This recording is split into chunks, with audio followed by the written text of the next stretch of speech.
Aloha and welcome back to Across the Spectrum.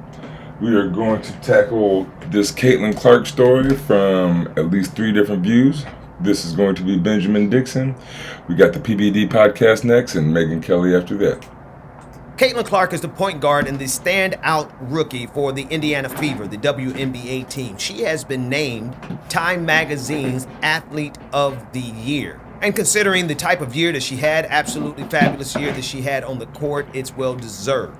But it's what she said in her interview with Time Magazine that has absolutely sent MAGA and conservatives, white conservatives in particular, into an absolute frenzy online. For some time, Caitlin Clark was the conservative darling, not particularly by her choice, but because conservatives, MAGA, Make America Great Again, saw her as an opportunity to use and leverage against black women. Ever since the incident with Angel Reese on the court, which was really just 2 athletes doing what athletes do, competing at a very high level, conservatives have attempted over and over again to pull Caitlin Clark into their MAGA fold so that they can use her against black women, very specifically. And it's what she said in the Time Magazine interview and in the video that I'm going to show you that really demonstrates this is exactly all they wanted her for. They never really supported her career. They never really supported her talent. They only supported the fact, MAGA really only supported the fact that they could use Caitlin Clark as a cudgel, as a way of undermining the position and the prominence of black women. Any black women that they can attack, they absolutely want that. Here's what she said in Time Magazine. She said the following, quote, "I want to say I've earned every single thing. But as a white person, there is privilege. This league has kind of been built on black players. The more we can elevate black women, that's going to be a beautiful thing." And like what some people, what you got to realize is she's played basketball her whole life. She's been around probably a higher number of black people than what most people are used to, right? More black people, or more basketball players tend to be more black, or you have a higher percentage of black people on a basketball team, right? So she's used to being around black people, talking to black people, and caring about black people. Now, let me pause and applause Caitlin Clark. Absolutely the case. Salute to you, my woke white sister. Salute to you for understanding that it's important for us to recognize the role of black women in every aspect of our society. I say this because you can clearly see a definitive attack from MAGA, from conservatives, and you can see it particularly from MAGA men attacking and undermining the position of black women, whether they be on the basketball court or whether they're on the Supreme Court.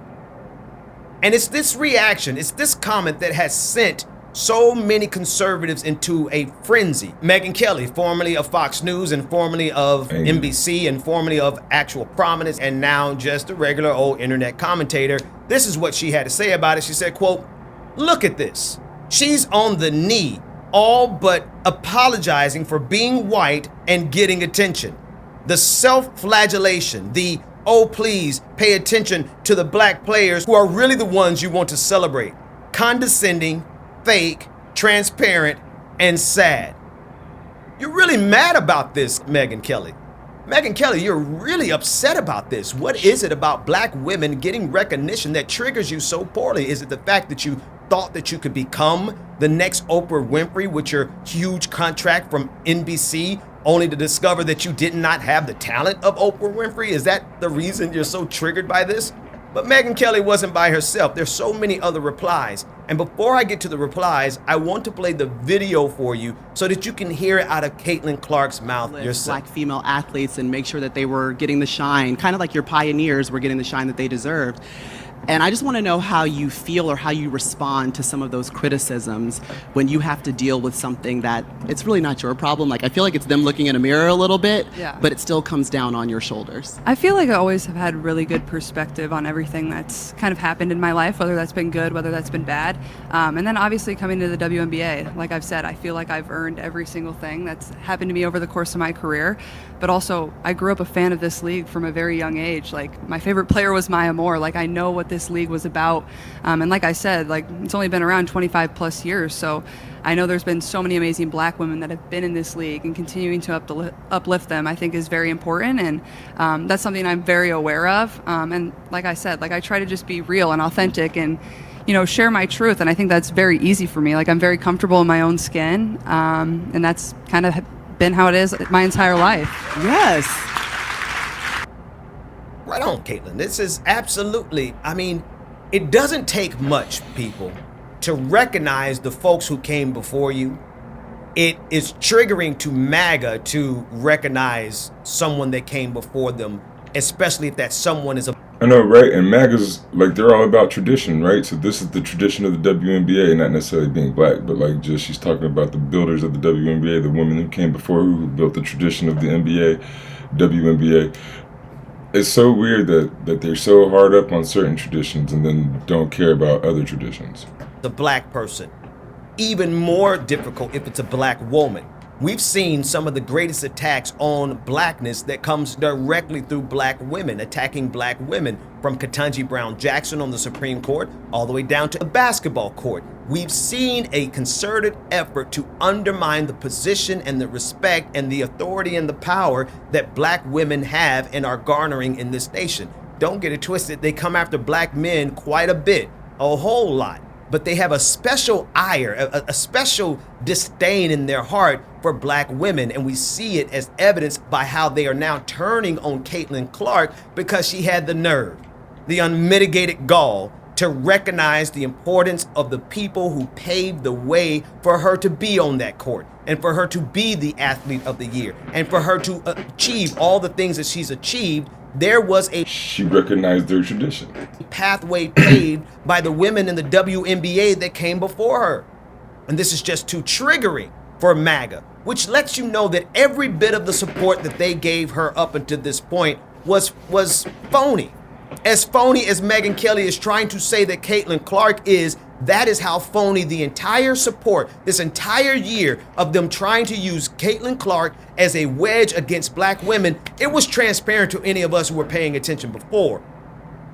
But it's certainly transparent now as you read these comments.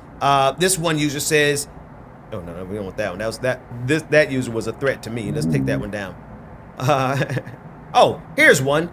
Gunther Eagleman. That's not his real name, but that's his alias on Twitter. This is what he said. I think she's severely misguided. An excellent athlete that doesn't correctly understand socioeconomic issues. First of all, Gunther, this has nothing to do with socioeconomic issues. This has everything to do with social issues and the fact that you hate black women. The issue here is the fact that MAGA simply cannot tolerate. They cannot stand the idea of black women getting the respect they are due for the accomplishments they achieve. It burns you all so deeply on the inside for a black person to get recognition, period. But then to turn around and see a white person give them the respect that they are due is extremely triggering for you all. Let's keep reading. Amazon hates this, but there's nothing they can do to stop it. There's a new intelligent drone shaking up the photography and grade surveillance equipment. Sorry about but the the government ads, isn't the guys. only one. Here's one that says, honestly, this is disappointing. I was a fan. No, you weren't. Let's stop right there. You were never a fan. They said, I was a fan, but no more. They will embrace her now. No reason to watch. Who's they? Black people? Yeah, who See, is that? you reveal yourself. This is the depth His name is of Mr. White, the so- racism that we're experiencing in 2024. This is what Donald Trump has brought back in vogue. This is what Elon Musk's Twitter has enabled and forwarded. Who are the they? They will embrace her now. What's wrong with them embracing her? What's wrong with black people embrace? You can't. Oh, wait a minute. There it is. It's in his name. Mr. White MAGA. Tells you everything that you need to know. Let's see another one. The replies directly to Caitlin on her Instagram were even wilder. Take a look at this one. I'm sorry that you were born white, Caitlin Clark. I'm sorry that you have God-given abilities that the world loves. It wasn't that propelled you to superstardom. It was your white privilege, Caitlin Clark. That was so unauthentic. Inauthentic? Why would you allow Timmy to call your fans racist in a piece like that? By giving black women credit, How is it inauthentic or unauthentic, whichever one it is? But it's like, how do people know what she's thinking? Like Megyn Kelly calling her fake. How is it fake if that's what she thinks? It's how she thinks or whatever. He's calling them racist. Look at this one. Love you, but your comments about white privilege made me sad. Maybe as you mature, you'll think differently. And then the next one simply called her Bozo. Let's keep going. I love this one. It's a shame that you didn't win because of your skills on and off the court. Your fans thought so. You know, here's the thing. This is the intentional obtuseness of MAGA. They have to ignore the fact that she literally said, I earned everything that I got. But there is white privilege. They can't hold those ideas in their heads simultaneously. The cognitive dissonance makes their brains explode. The next three I love absolutely because they tried 3 times and someone pointed out, traitor, spelled like Trader Joe's, traitor, traitor, traitor. And I love the reply, crazy you had 4 tries and never spelled traitor right. Here's John on Instagram saying, we can tell you are a closet liberal caving to the woke leftists in the WNBA that bullied you the entire last season. Liberalism is a disease. No, what's a disease is white supremacy. What's a disease is the MAGA mind virus. Be sure to go check that video out. What's a disease is racism and the idea that someone who acknowledges the path that was paved by black women in the WNBA triggers you all so much. From Megyn Kelly all the way down to randoms on Instagram. If you have at least 50,000. Oh man, so I agree with most of what he's saying. I would say that Did you know that you can liberalism is as bad as most of the other things he was talking about, though. Okay, so we got the PBD podcast now. Patrick Bet-David. Time Athlete of the Year. 22 years old. She had a record-breaking season with the Indiana Fever in the WNBA. She shattered 6 rookie records for points and assists, 4 franchise records, and multiple all-time NBA records, including the most assists in a single game, 19. Reflecting on her impact, she stated, I've been able to captivate so many people that have never watched women's sports and then turn them into fans. Before joining the WNBA, Clark became the highest scorer in college basketball history. But did she turn them into true fans of basketball or sports at all? At Iowa, drawn a staggering 18.9 million viewers for March Madness finale. And against South Carolina, second most watched women's sporting event in U.S. history. Times, Sean Gregory wrote, good luck naming another player who altered the trajectory of the entire sports team within 5 months on the job. And Caitlin Clark responds with the following. Adam, I'm going to come to you first. Believe me. She says, acknowledged her privilege as a white person in a league built on the contributions of black players. In her Time interview, she stated, I want to say I've earned every single thing, but as a white person, there is privilege. The more we can elevate black women, that's going to be a beautiful thing. She also credited black basketball icons like Lisa Leslie, Maya Moore. So is that how she was talking? She wasn't talking like that. For paving the way for her success during an appearance on SNL, despite. But see, that's why I like to watch people from different right, left, center speak on the same thing, because you see there's a big difference in the way he's talking about it and the way Benjamin was talking about it. Her unprecedented accomplishments, including all the records that she had. So rookie season, criticism arose over her popularity. Golden State North has suggested that her stardom reflects the Great White Hope Syndrome. Okay, that's what they called her. And while the 3-time MVP Aja Wilson claimed Clark's race was a huge contributor to her popularity, it doesn't matter what we all do as black women. We're still going to be swept underneath the rug. Adam, I'm going to come to you first. Look, we had this conversation, I don't know, 3 months ago, 6 months ago, during the WNBA season, and I was like, yeah, I don't give a shit.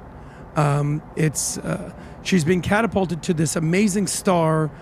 By the way, you know what? How many championships she won in college? 0. She's 0 for 2. She didn't win. Is she a good player? Sure. The WNBA is a zombie company that loses money year in and year out. I actually have good news. What? They were projected to lose $50 million this year. But because of Caitlin Clark and all her great success, they only lost $40 million this year. Hey. Amazing. Great job, Caitlin. Thank you. So there it is. They lost $40 million. Name me a company that continually loses money. Let's give her a trophy because we only lost $10 million less than we expected. It's an absolute joke. It's absolutely absurd. Will she be a great WNBA player? Sure. I don't give a shit. If I actually want to see her actually warrant her merit, put her in the NBA. Have her play against Steph Curry. Have her play against LeBron. And these are the people that get mad when trans people play with women or boys or however you call it. I don't know, when they play with the other side. But, like, he's going to tell her to go to the NBA, but he's going to be mad if Leah Thompson swims against other women. Have her play against Kevin Durant. Have her play against the greatest players in the world. Then show me what she does. The WNBA is a zombie company that is subsidized by who? Lesbians. The NBA. Oh my gosh. I think 70% lesbian league. Your thoughts? But that's all What good. is LeBron? But by the way, let me just address the racist thing right now, because that's part of it. I just have Okay, to, Rob. the whole notion that she's just been given white privilege, really? Okay, tell that to the greatest black female athletes of all time. Tell that to Serena Williams, the greatest female tennis player of all time. He hasn't watched the Serena Williams movie. They were kicked off of courts all the time and not let play because they were black. Does he know what he's talking about? I don't know. Well, that's Adam. Adam never knows what he's talking about. Tell that to FloJo or Jackie Joyner-Kersee, the greatest track and field athletes of all time. Tell that to Lisa Leslie or Diana Taurasi, the WNBA greatest players of all time. Tell it to the greatest gymnast of all time, Simone Biles. It's They attacked Simone Biles and they what do you call it? They eliminated some moves that she could do that other people couldn't do. Like, what is he talking about? absolute ridiculous, and she fell for it. She fell for the DEI LGBT thing rather than MEI. She deserved where she was at because she was a good player. But I have one suggestion for you, Caitlin. You're making, I think, I don't know what. Sponsors are ridiculous. She makes, I don't know, maybe 150 grand, 250 grand. She makes 24 million, 28 million from her Nike deal. Go donate that to the rest of your homegirls out there. Yeah. That if you actually want to change the narrative, go donate all your money, Caitlin. Yep. I wouldn't mind seeing her start a nonprofit. That'd be good. I'll Absolutely, take you yes. one more. What is LeBron James' salary this year? I think it's about 50 million bucks. Exactly. So think of the WNBA. They run the whole thing all year long, and they end up with a $40 million loss. Let's just call it what it is, a cost. For the cost of less than one LeBron James, they can run this massive, diverse DEI program the NBA can, called the WNBA. Yeah. And that's the point. Like they said, the WNBA has been around for 20, 25 years. DEI, they just made that term up a couple years ago. It wasn't woke. It was way before they made up the term woke. It was just guys helping women play basketball. If you play sports at a college, the football team pays for all the other sports. The NBA has enough money to where they can pay for another league. It's not. They have a G League also. I bet the G League doesn't make money, and they subsidize that. Baseball, MLB has all kinds of farm leagues. I bet most of those teams don't make money, but they want these guys playing so that they can have better players later. This is the whole.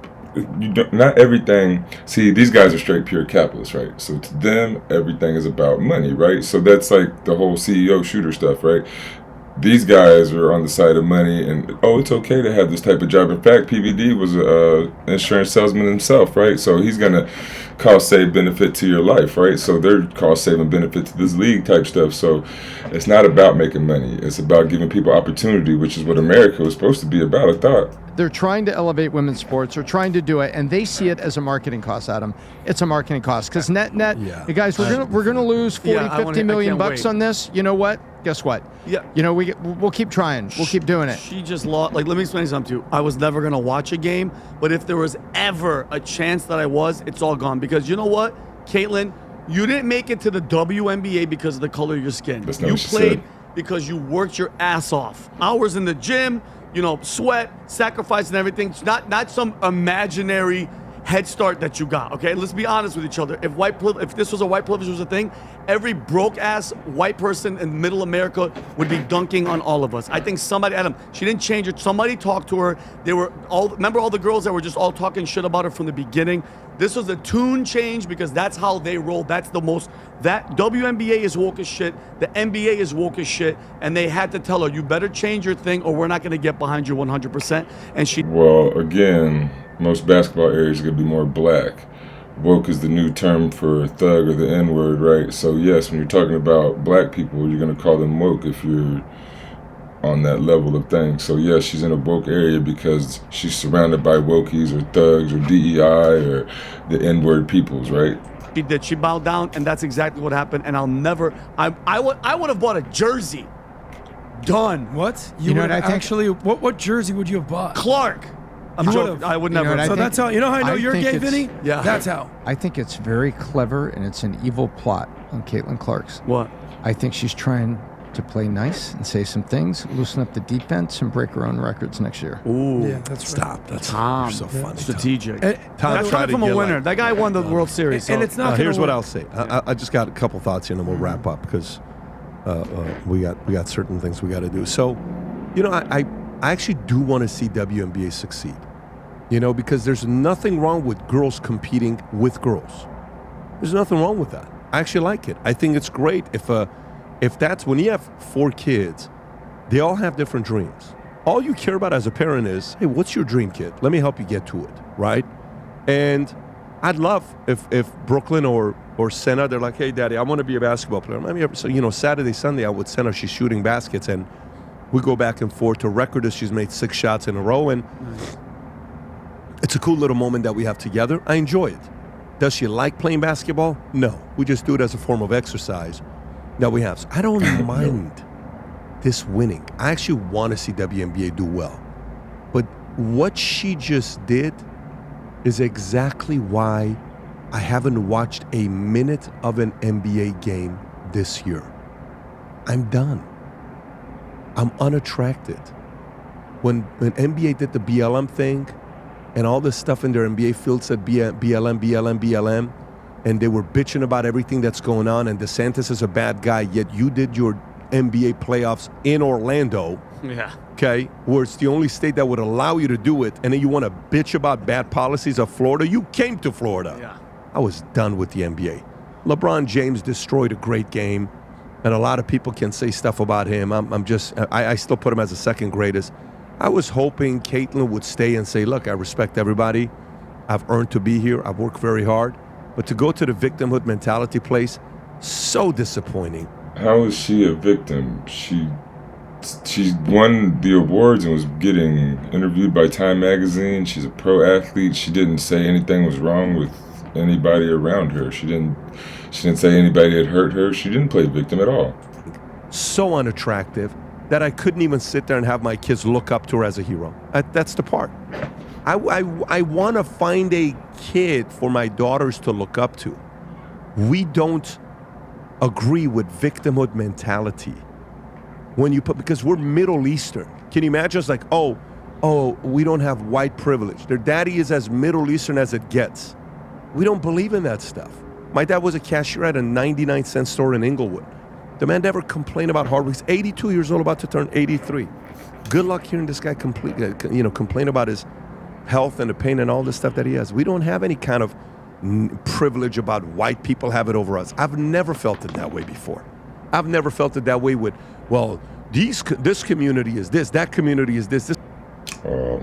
He's Iranian. I've never been to Iran, but I don't know the history of his people like that. The history of our people, we were forced to come here, and we were built this nation and don't have nothing for it.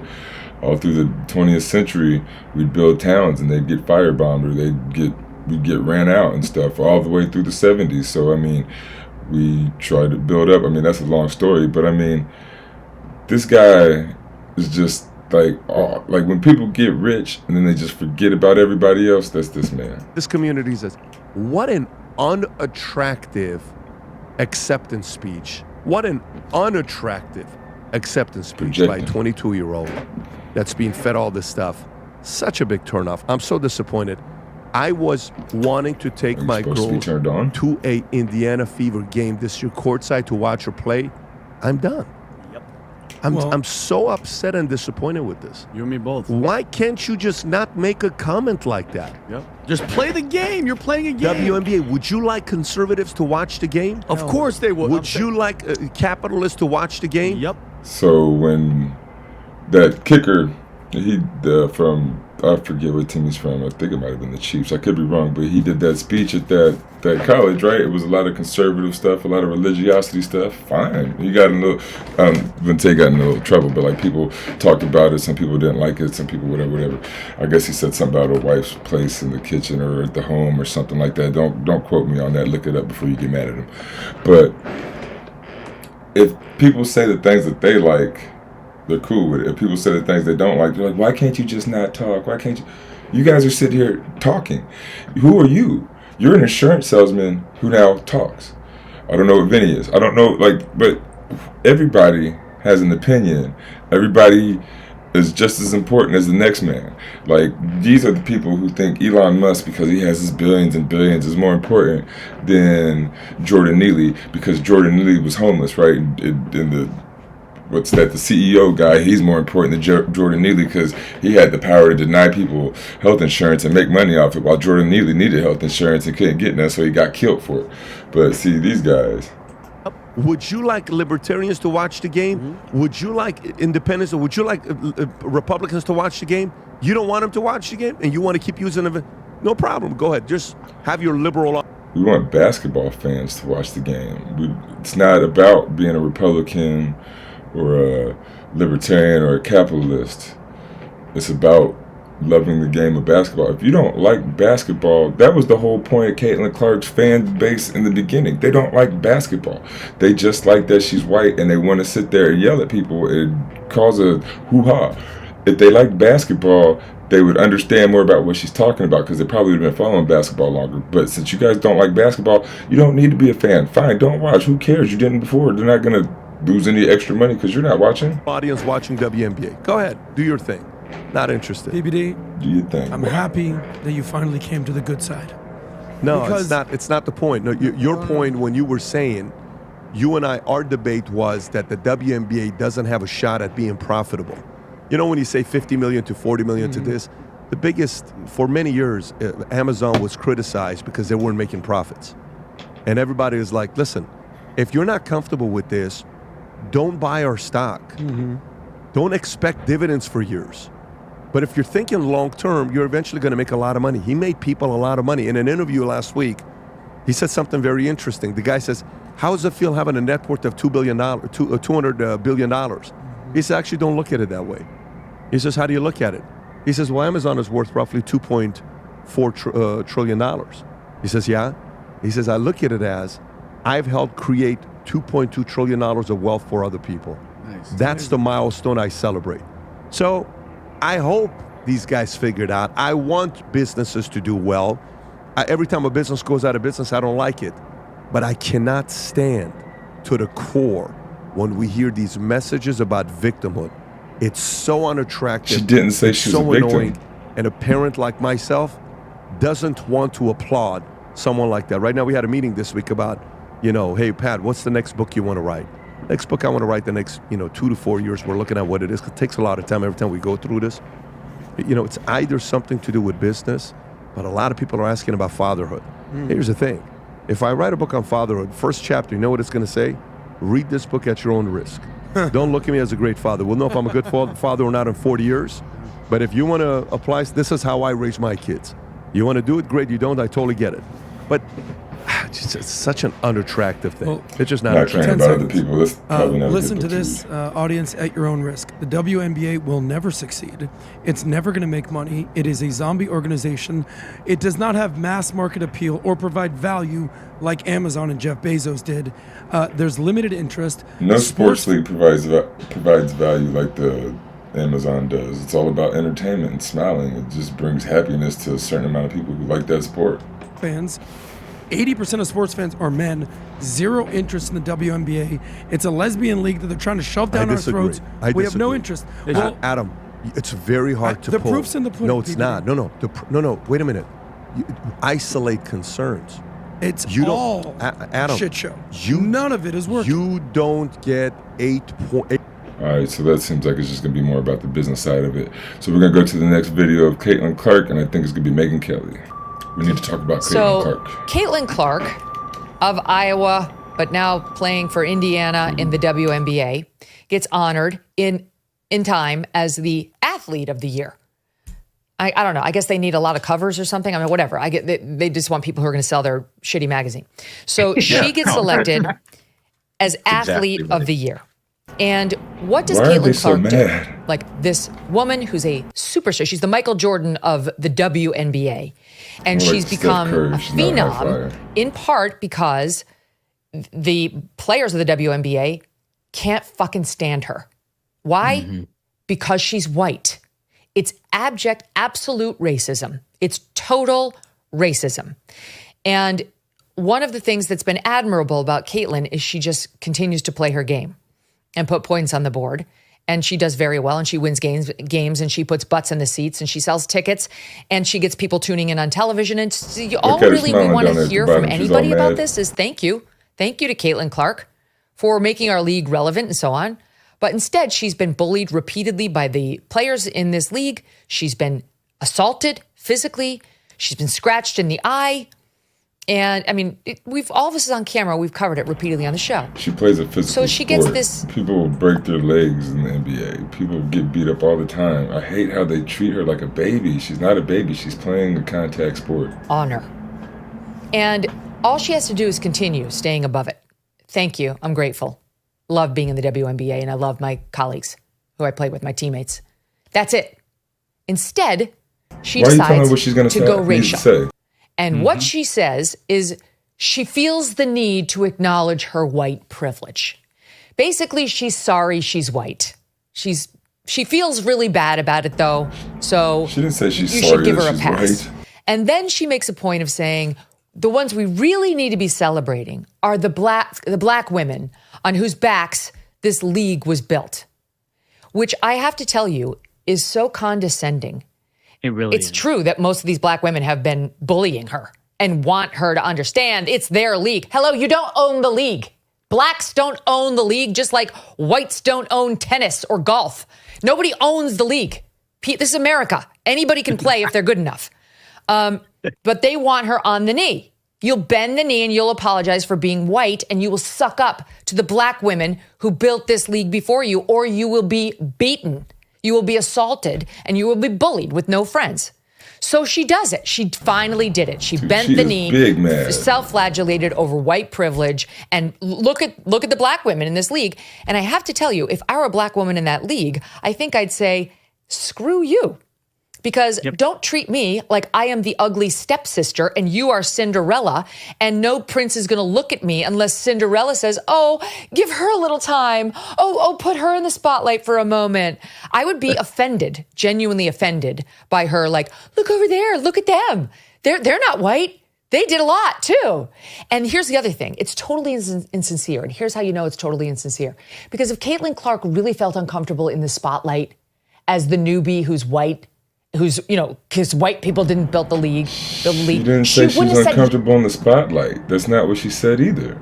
See, they just make stuff up. They just say stuff and project it on people. Why would you say that? Yes, to being Time Magazine's Athlete of the Year. So either walk the walk or don't. But what you're doing here is trying to have it both ways. You're too cute by half, and you've managed to piss off your fan base. Go ahead and look at my Twitter feed and the comments under my tweet on this. She's lost thousands of fans. Again, her fan base doesn't care about basketball. They care about her being a white girl in a black league. I mean, this proves it. Like, you're not even speaking about basketball. You haven't said anything about basketball. Maybe more as a result of this. And you will never appease the race bullies in the WNBA, ever. Because you're too popular, you're too talented, and too white. That's it. Mm-hmm. Well, I think you completely nailed it. As soon as I saw that statement from her, I was incensed, because it was only a couple of days earlier I'd been telling Duncan's from Indiana. I was like, wow, I see all these clips of this player you've got. She's amazing. She's done great. And I've been following during the season her getting bullied by all these other players who are jealous of her, who are jealous of her success. And meanwhile, these statistics would come out where all the road games where good players get bullied all the time. That's what you do. You double the good player. You jump on them. You blitz them in the NBA, they call it. If you look up Lonzo Ball, when he first started in the NBA, his dad was talking all that smack, got him beat up the whole first year. Everybody was going at him super hard. It's because she has this crazy eager fan base that is all loud and wild. People are gonna go at her harder. That's just what you do. It's like when you play at Madison Square Garden, you play just a little bit harder because they say the crowd or whatever. I ain't never been there, so I don't know why. But they say you play harder at Madison Square Garden. So it has nothing to do. Where she plays sellout. They're the best selling games of the season is when she comes to town, and for her to turn around and so again, if the biggest selling games are when she comes to town, everybody's gonna play probably just a little bit harder because the stands are full, right? Like that's part of being one of the best. And when you are the best, you get everybody's best show or whatever they call it. I forget how you say it, but when you're the best football team and you're the best in the NFL, everybody plays their best against you, tries to knock you off. When you're playing against Michael Jordan, you play your best against him, try to beat him. If she's supposed to be the best player, then she's gonna see the best looks against her. They're gonna try to beat her. That's what it is. And if she's gonna fill the stands, again, people play harder when the stands are fuller. And bend the knee to these people who've been bullying her. Like you said, it's never going to be enough. It's not just her trying to get these people to like her who've been mean to her. It's her complete betrayal of her fan base. People, like, for years and years, men have been complaining that ESPN doesn't cover sports. They cover critical race. Her fan base, it's not the WNBA fan base. It's not a basketball fan base. Why are they just her fan base? They're sick of it. People watch sports for escapism, to see competition. Caitlin Clark was an inspiration to so many of my friends' daughters. And for her to go out and say something like this, to try to, like you said, being like, oh, no. You know, Black players need me as a white savior to bring them and highlight them. This racist equity system, all it does is divide Americans. And the result of this election, in large part, was Americans saying, we're tired of that. We've had enough of that. And Caitlin Clark's going right back to that. And DEI is so right. DEI is a nonsense thing, but can you think of any profession in which it's more nonsense than athletic competition, in which there are statistics and points scored? It's such a preposterous thing to claim somebody has privilege in a... We had DEI in sports up until like the 70s or something. Like, they only let certain people play. These guys are so goofy. Competition of athletics. And not to mention the fact of like... And like quarterbacks, going back to even when I was young, they wouldn't let black people play quarterback. Sports aren't a meritocracy. They're not at all. You would never say something like that about the NBA. Like, you can't hold LeBron James down. There's certain players that are going to ball out and play. But there's players at all levels that shouldn't be on the field. There's a lot of politics in sports. Yay. You know, where there are hundreds of black superstars paid millions and millions of dollars. And by the way, that NBA subsidizes the entire WNBA. Yeah, right. So, and she's walking around talking about her white privilege. It's insane. Well, here's the other thing, Duncan. Here's the other question. I don't remember Serena Williams apologizing for her blackness in tennis, which had been dominated mostly by whites. I don't remember Tiger Woods apologizing for his blackness. Why would you apologize for your blackness in a sport that's been dominated by white people and just now letting black people in? Like, they wouldn't even let Serena play when she was young. Like, I think I said that earlier. She would go to courts and they wouldn't let her play because she was black. I think Tiger had a little more money, so I don't know if he had the same problem or not. But I mean, if you're a black person dominating in a realm that's all white and and you have to try harder to even get something, then why would you apologize for being black? That doesn't make any sense. And again, Caitlin Clark did not apologize for being white. They're putting words into her mouth. In the, PGA, which was dominated by whites, no one would even think of such a thing. They celebrated this new figure in sports who maybe didn't look like all the other figures they knew. They thought it was great. He was to be celebrated. That's how normal people have responded to Caitlin. What they all had in common is that they fundamentally changed the sport, and they brought casual fans into the sport to become lifelong fans of the sport. It didn't matter what the color of their skin was. That's what Tiger Woods did to golf. That's what Caitlin Clark did to the WNBA. That's not what she's doing. Her fans aren't basketball fans. Tiger Woods fans did become golf fans, and probably a lot of them weren't golf fans to begin with, but they just said, all right, he's going to play golf, I'm going to watch it. So if her people were like, all right, she's going to play basketball, but watch it, then you're just going to learn a lot more about black people, though, because there's a lot of black people in this realm. Like, I'm sure black people learned a lot more about white people watching Tiger Woods. Those who didn't know, Yeah, he was around a lot of white people now, and they're watching these white people talk about him and talk about whatever. So, but I mean, I guess it's not hard to find white representation. But now she's in a sport where now you're going to have a whole lot more black representation in your life if you follow her. So you're going to learn a lot more about black people. So you got to get comfortable with that. That's the sort of excellence that should be celebrated. And it's so weird to me that we had that entire ideology fail at the ballot box a few weeks ago, and now she's like the last one to get the memo. It's crazy. Yeah, Trump didn't win by that much. Imagine a world one, Trump didn't win by that much, and two, half the people, like I think it was 46% of the people in the United States didn't vote. We got to keep this going because it's like I'm so fired up about it. But imagine a world in which Serena and Venus take over tennis, they crush, and the thought pieces that are being written or the comments that they are required to say are, I just want to acknowledge that tennis was built on the back of white people like Chrissy Everett and Martina Navratilova and Billie Jean King, and I have. They did acknowledge that it was built on the backs of those ladies. Black privilege in being here. Everybody talks about the tradition of their sport and those that came before them. Like, that's what you do to show respect. Because of however she wants to attribute that. It wasn't explained by Caitlyn either, exactly how her white privilege got her some more attention in the league. That's the theory by some racists, that the only reason we want to watch Caitlyn is because... And then if you watch the NBA at all, you got the white mamba, white chocolate. If you have a white dude that does anything remotely good, people just love it because it is a black league. And when a white person can hang in the league, they're just like, all right, he's the white mamba, and they just go crazy. So there is a bit of white privilege in basketball, but there's also a bit of white non-privilege because if they look at you when you walk on the court and you're white, they're going to be like, he's not as good. But if you start balling out, they love it when you're white and balling out. Because she's white and we can't stand watching the blacks, but we'll watch the white, which is absurd. She's by far the best. The stats prove it. That's why she's so popular.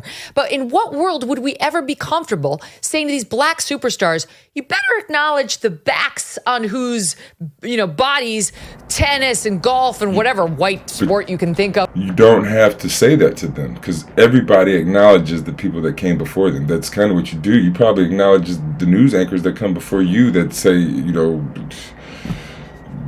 Barbara Walters, maybe Oprah Winfrey, I don't know a whole lot of news anchors offhand, but, like whoever you looked up to when you were a kid, maybe even Julia Childs, right? She was on TV, but even probably some men. But, like, you acknowledge the people that came before you. There's nothing wrong with that. Was built. I mean, it's an absurdity. It's racist on its face. Mm-hmm. Yeah, and the thing that really strikes me, if you think about Time Magazine, it's not, they don't care about sports. It's a religious tract for the left-wing lunacy in this country. And what they care about is driving their politics forward. There are thousands of athletes who have had great years that they could highlight if they cared about highlighting a top athlete. Caitlin Clark is one of them. But this story and naming her really strikes me is something that was negotiated between her PR agent and Time Magazine, where the agreement was she would say what the left wanted to hear, and in exchange, she's named athlete. Well, this is part of the sports culture, and it has been here for the last 5 or 6 years, that these are the kind of things that you get into when you do these sort of quote unquote mainstream pieces. But I think there's something that's much larger than all of this, and one of the reasons why we're so irritated about it is this election. You saw huge participation and definitive in how they came down amongst Gen X and older millennials. And one of the big pieces of that, in my view, is that we all kind of grew up in a social atmosphere where you just didn't think of people in white buckets and black buckets. And like all my heroes were young black athletes. And I never thought about that. Yeah, when I watched Family Matters, it wasn't like, oh, I'm watching the black sitcom. Yeah. You never thought about that as a kid. Like the Cosby Show. Cosby Show. You're like, you weren't like, oh man, well, let's watch the black show tonight. Like it just never had, that's not how we grew up. And somehow time over the last 10 years, I wonder where they grew up.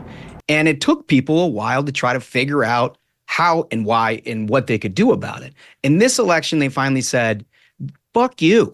We are not doing this anymore. We are not going to discriminate people. We are not going to evaluate their character or their worth based on their skin color. You said we're not going to discriminate people, and they're going to do a mass deportation where you got to look at people and discriminate to go up and talk to them. Not doing any of that anymore. And the extent that DEI and all of those people that want to push that agenda are doing that to us, we're going to throw your asses out. And that's exactly what they did. And so now you get the sports agents and all this stuff that apparently didn't get the memo. And That's my right. bet is, my bet is, Megan, I think you're talking about like a 22-year-old young woman who's sort of thrust into this cultural icon. I bet 5 years from now she's going to wish she had that back. And I don't think that. I don't think that I mean, she's right a bad now, what we know about Caitlin Clark is she's reportedly dating some very, very woke leftist. But what we know about her is she liked Taylor Swift's endorsement of Kamala Harris. So she seems to be telegraphing something about her politics, even though she doesn't often tweet or post about politics. It seems But pretty again, clear. they got Ted Nugent and that Vought guy, John Vought, I think is his name. I don't know. But they got some celebrities and stuff. I can't think of the best ones. But I mean, they got, when somebody endorses Trump, they love it. Elon Musk, they're all over Elon Musk endorsing Trump. He's a celebrity. Rah. But then somebody endorses Kamala Harris. It's like, oh, like, dude, people are going to be on both sides of the aisle or whatever you call it. She was in that lane hoping Kamala Harris got elected, though when asked about it, she tried to play it off as she was just, really in favor of people informing themselves about the issues and making sure they vote. Well, that's good. There isn't a Trump voter in the world that would have liked the Taylor Swift endorsement of Kamala Harris and Tim Walz. So she definitely is a Democrat and probably a leftist who believes this crap. I have to think she believes in this crap. Well, those of us who most leftists are not Democrats. Democrats are nowhere near the left. They are more capitalist and far right than any leftist wants to be. And we got one more video. Okay, and this is going to be couch politics, going over the CNN panel talking about the Caitlin Clark stuff. And Megyn Kelly saying she's on a knee apologizing because she's white. She's acknowledging the reverse DEI that no one wants to talk about. What do you mean, what do they build? What do you mean, what do they build? What kind of a bill? They're saying that anybody at this table is a white supremacist, but what I am trying to do is at least educate you on what the truth is. Hello, everybody. Guys, we got Abby Phillips from CNN with a panel. It gets pretty heated, and you won't believe why. This is incredible. Tonight, a completely predictable plot line. Conservatives are upset with an athlete for saying something that they don't like. Caitlin Clark, she is Time's Athlete of the Year, and she told the magazine that she benefited from white privilege on her way to fame in the WNBA. That's a league where most players are black. Podcaster Megyn Kelly heard that and lost it. She said, quote, she's on the knee, all but apologizing for being white and getting attention. Kelly wrote on X, the self-flagellation, the, oh, please pay attention to black players who are really the ones you want to celebrate. Okay, so that's a good look here. Look at this. She's on the knee, all but apologizing, is what Megyn Kelly wrote on her, whatever this is, Twitter or whatever. But she kept saying that she was apologizing. In the last video that we watched, she kept saying, oh, she's apologizing. She apologized for being white. She apologized for being white. So you see, like, how they'll lie. She knows she didn't apologize. She all but apologized, but she's going to lie and say that she apologized several times on her video to get people all riled up. Ending fake, transparent, sad. Clark responded to those comments today. Listen. Our one-of-a-kind mold bomb particulate fogger is a prevention to remove toxic mold. I know there's been so many amazing black women that have been in this league, and continuing to uplift them, I think, is very important. And that's something I'm very aware of. And like I said, I try to just be real and authentic and, share my truth. And I think that's very easy for me. I'm very comfortable in my own skin. And that's kind of been how it is my entire life. Joining us at the table is CNN contributor Carrie Champion. She's the host of the Carrie Champion Show on Prime Video. She might also be our Caitlin Clark correspondent. I don't know. Yeah, I think so. I'm going to get to Scott Jennings' sigh in just a moment. Yeah. But I just want to say quickly, what's the problem with these people? It's really this constant feeding of red meat to this racist base that you go out of your way as a news host or whatever Megyn Kelly is now to go and just attack Caitlin Clark for just showing respect to black women, that Black Americans have been historically left out of the accomplishments that they've made in this country, and achievements and inventions and all these different things in history? What's wrong with that? This is so insane. And they talk that the Democrats are always playing identity politics. Gary, you know, what I don't understand about this, Caitlin Clark never asked to be this avatar of race, right? And basically that is what she is saying. I didn't ask for this. Why are you making me this person? And now people are mad about that? Yeah, you know, it's really interesting because since she came into the league, we have to talk about the attention that she has received. She's a Caitlin Clark just wanted to play basketball, right? phenomenal player. I've never seen anybody shoot the ball the way she shoots the ball in the WNBA. I'm just being honest. She, early on in her collegiate career, reminded me of Steph Curry, and that's where all this attention came from. But before she entered a league that started in 1997, there were the Lisa Leslies and the Dawn Staleys and the Cheryl Swoops of it all, who really built this league, and they weren't getting the attention because, let's face it, the league was built in a way in which it wasn't mainstream. And all she's simply saying is that I want to respect those who come before me. Now, conservatives do one of two things that I am so... I wonder why it was built in a way that it wasn't mainstreamed. I wonder if there's a point to that. Like if the NBA did that on purpose and they wanted it the way it is, or what, I wonder what she means by that. Fascinated with, especially when it comes to her. Either they whine or they bully. So now it's time to do both. They're bullying her when she decides to just like a post about Taylor Swift post about Taylor Swift endorsing Kamala Harris. They endorsing unfollow her. voting. Like saying go vote. And then they unfollow her in droves. And then she says, you know what? I am so grateful for all this money I make. I'm making more money than most of these women will ever see in their lifetime because I am a great player, but I'm also someone that they are using as their message person, that they are using me as a conduit to get their message out. And she says, no, I don't want any of that. I'm grateful. And hopefully I can shine some attention on Bakari because no one's paying attention to Bakari. And so I'm going to give Bakari some attention because you know what? Thank you for keeping this league alive, Bakari. Everything that you've done has really got to the point where I can be here and benefit in this moment. And Megyn Kelly, since she's on a knee apologizing because she's white, she's acknowledging the reverse DEI that no one wants to talk about. She has a privilege. She has been in this league for a year? And she makes more money than the people who built this league, and she understands there's a reason. Not because she shoots the ball well. Yes, that also helps, but there's another reason, Scott. There's a reason that says I'm white, and it's a privilege, and people love me, and I'm okay with that, but I want to also acknowledge everyone else. Why is she being bullied? Why is that wrong? Why is she being bullied for acknowledging something that's smart, truth, and factual? Well, it's quite simple. It's a it's a way to manipulate their voters and their followers, right? Part of it is grifting and making money, but part of it is just pure racism, acknowledging anything good done historically by Black Americans have always, by conservatives, by Republicans, have always been trying to been squashed or deleted from history, right? Every Black History Month, they bitch about it. Right, like any type of these accomplishments, they always do this, and it's because they know deep down inside that either they're racist or they know that their party is racist. And the reason I'm so quick to call these people racist, cultists, fascists, because if you're adjacent to them, to me, it's no different. A couple things. Number one, whether you're an athlete or anyone else, if I hear you use the phrase "my truth," I immediately then discount everything else you say because there isn't my truth or your truth. There's just the truth. And when you start using phrases like that, it tells me that your brain has been captured. That is not true, because if you ask a group of people that went to the same thing to like if you were a cop, right, and you had 5 friends and they all went to the same party and you interrogated all of them, you get 5 different stories. I actually just watched the show on that yesterday. If anyone's ever seen Farscape, I'm in the 2nd season. It's around the 15th episode.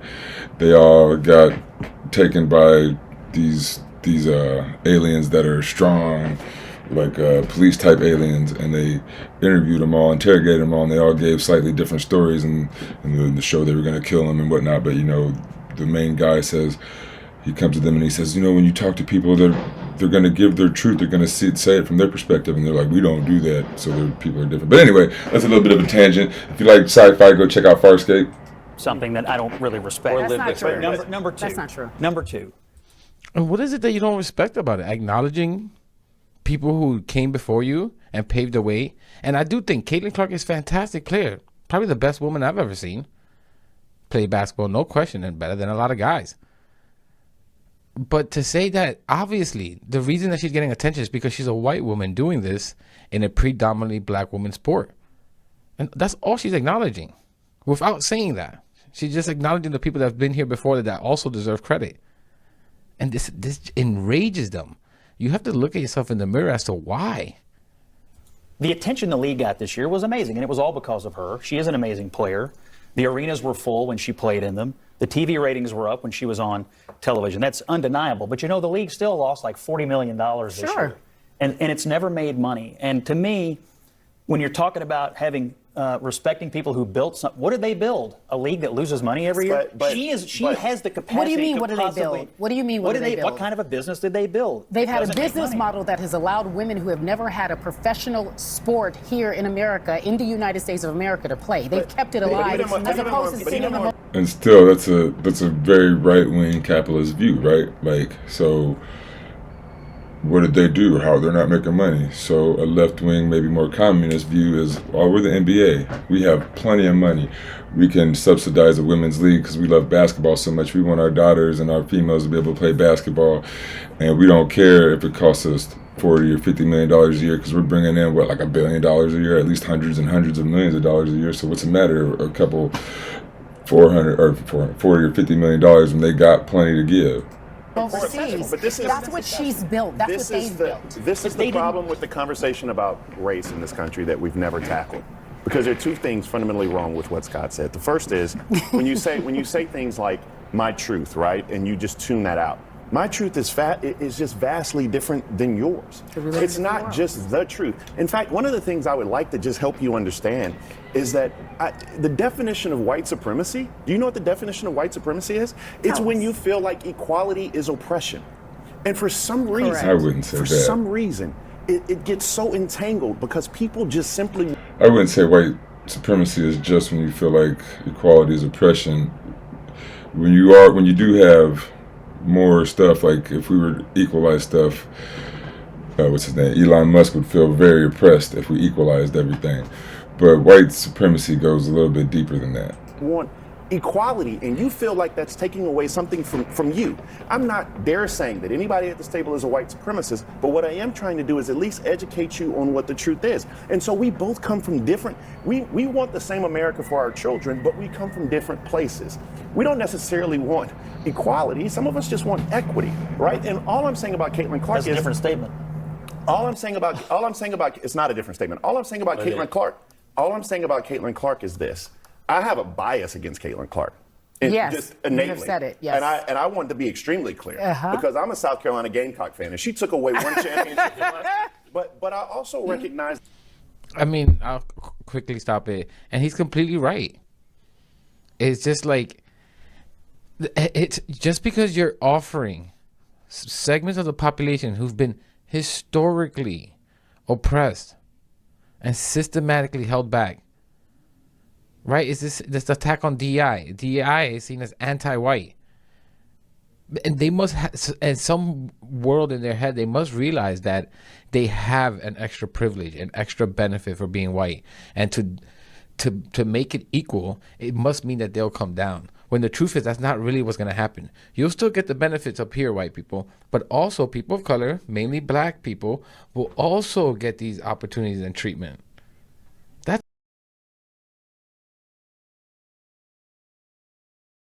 My bad, I thought my mic was on. I was just about to say, you don't have to come down. Everyone's going to come up. Nothing's going to go away just because everyone else is included. That's all it means. It's just that instead of being down here, they'll be here. So it's not that you come down. And it's the fear-mongering that the right does. And I think a lot of these people who, podcasters and people on Fox, they know better. But they know they can rally these people into voting.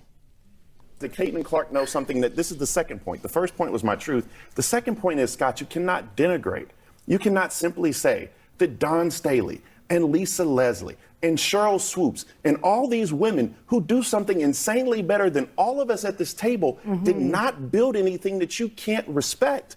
Yet the league wasn't built in a way that would make money. That's not what it is. That's not what it was for. But these ladies get. And again, I wonder why it was built in a way that it wouldn't make money. Why not, even if they did subsidize it at first, why not build it in a way that it could make money? That's strange to me. Gave their all. The Sue Birds of the world. I mean, we don't even talk about the. You go down the list. But you can go down the list, and so that's my only point. But and I hoping that you're able to understand that. But Scott, you're saying, but Scott, but Scott, it's disrespectful for you to say what have they built. There are little children right now, little girls at home hoping that they can play in what they call the WNBA, and the reason why it's still up and still running, whether it's losing money or not, is because of these black women who are in this. Isn't it because of the investors? No, Scott, stop it. You stop it now. It's not. I was in Dickie's arena. Who pays for it? I was in Dickie's arena. The NBA pays for it. I was in Dickie's arena. I was in Dickie's arena on Sunday because I travel, follow my Gamecocks basketball. Something fascinating happened. Dickie's arena, TCU, right? Haley Van Lith. They averaged 2,000-3,000 people a game. Yeah. The Gamecocks came to town with Don Staley. You had 9,000 people in Dickie's arena. You know who benefits from that? The concession workers, the city, etc. After the game, hundreds of people around there just to shake Don Staley's hand. What you have to understand, and we have to get out of this, is there's a level of empathy that we have to have and understanding that we have to have, and we have to just stop being so abrasive, caught in these social media moments when we're talking about issues of race. This is exactly. This is the thing. I agree with what he's saying, but the right wing has been, these guys have been manipulated and indoctrinated to believe, to be aggressive, to be mean to women. The people of color are coming after you. These people have been trained to believe very aggressive, angry things. This is why they say disgusting things. The constant calling people pedophiles and anti-white and just these sick things, poisoning the blood of the people, immigrants or this and that, whatever it is. And and he's completely right. You have to get out of that notion of thinking that everything that is made to help someone else is to hurt someone else on the other side. That's just not how it works. And they just been indoctrinated themselves and the people that are coming after them, the people that follow them, to believe this, that someone's coming after you. And that's just not the case. White people are doing better than ever in this world. Is there any evidence that white people are taking a hit in any ways? What I was about to say, which is that, listen, Jeff and Scott, my dear colleagues, you don't have to defend this. You don't. Okay? You could just say it doesn't have to be. Defend what? The idea that Caitlin Clark should be denigrated for simply saying that she entered a league that other players who came before her were black, helped build. There's nothing controversial about that, and it doesn't need to be. It feels so bland. Yeah, she doesn't need to be bland and gracious. Why are people attacking her for that? I don't understand. Right. I don't know. I feel like Because like so many people, everybody, like I've said a couple times in this video, they give grace or thanks to the people who came before them. At least most people do. it says more about the people who are getting offended by it than her. I think they're just disappointed that she appears to have been captured by the woke mob. You don't like and here's the disappointment. It's the white privilege. Let him articulate this because I want to learn something. I feel a little bad for her because she's going to learn that it will never be enough. No matter how much of the phrasing, no matter how much of the groveling you do, it will never be enough for the people in that league that hate her guts. Why do you assume they hate her guts? Why do you assume they do not? They are going to play hard against her. If she's the best, she's going to get the best from everybody else. That's not hating her guts. That's respect. Trying to pander. Isn't it also... Because I hear the language. It's the language of the pandering. Scott, listen, let's get off the internet for 1 second. Everybody, right? This is not a conversation. What does that mean, the language of the pandering? Some of the people have to mean it, right? Like everyone who says that there's white privilege is pandering, I wouldn't think so. About wokeness, about my truth, about all that stuff. Okay, I know that these are buzzwords on the internet. This is a young woman who's working in a league where she has colleagues. She said something about her place in that league Why do you think automatically that it can't possibly be genuine? It's the equivalent of me saying, you know why I wanted to be a journalist? Because I saw Barbara Walters on television. Because I saw someone that I really admired, and I liked the way she stood up for herself. It's the equivalent of me saying, you know who else I like? And go down a list of women who don't look like me, who do exactly what I do now, who gave me the dream, who gave me the opportunity. No one's offended by that statement, because I am talking about the work ethic, I'm talking about the quality of what they do, and I'm talking about the ability to see the dream, and it is possible. She grew up watching Maya Moore, who had. And that's what I've been trying to say, right? Like, just everyone gives thanks to the people that came before them that paved the way, right? To be black. And she said, when I saw Maya Moore, and my dad would drive me an hour away to see Maya Moore play, I was like, is this a real thing? Can I live in this world? It's no different. All right, let me let you get the very last one. And that's the thing. It's just like, honestly, part of me thinks even him. These people are from a young age, right? The people who have the first impression on you, your parents, and these parents have been taught some disgusting things, right? Like, I can only imagine what these grandparents, and these guys almost have been trained to believe that any acknowledgement of black Americans is somehow an attack on you. He calls it the woke mob. She's been taken by the woke mob. He doesn't understand how conspiracy brained he sounds. And to all these MAGA people out there, just think about this for a second. Why does it bother you so much? And again, these people have been indoctrinated and been manipulated to believe, right? Let alone a woman, a white woman. There's nothing worse than that. A white woman talking well about, and the achievements about a black woman. This goes completely against fundamentally what they believe in. And it's honestly disheartening to see. Well, it's a good question. When I hear the phrase white privilege, sports is the one place where nobody on the field has any privilege at all. She doesn't get extra points when she shoots because she's white. She gets the same number of points as anybody else. Sports is the great. She might get calls though. Like, you got the Jordan rules, right? Like, people with special skills get special calls. Equalizer, and it just felt like to a lot of people that she was groveling for no reason, because she is an amazing player who deserves all the accolades she's getting right now for doing what she's doing for women's She wasn't groveling. We really got to go. All right, I'm gonna leave it there. And like, she wasn't groveling again. Exactly. Are we really want a society like this? That you can't acknowledge people that came before you, especially ones that, again, historically have their achievements have been deleted from history in a lot of cases? What's the problem with this? For you to be so offended by it, so visceral to them.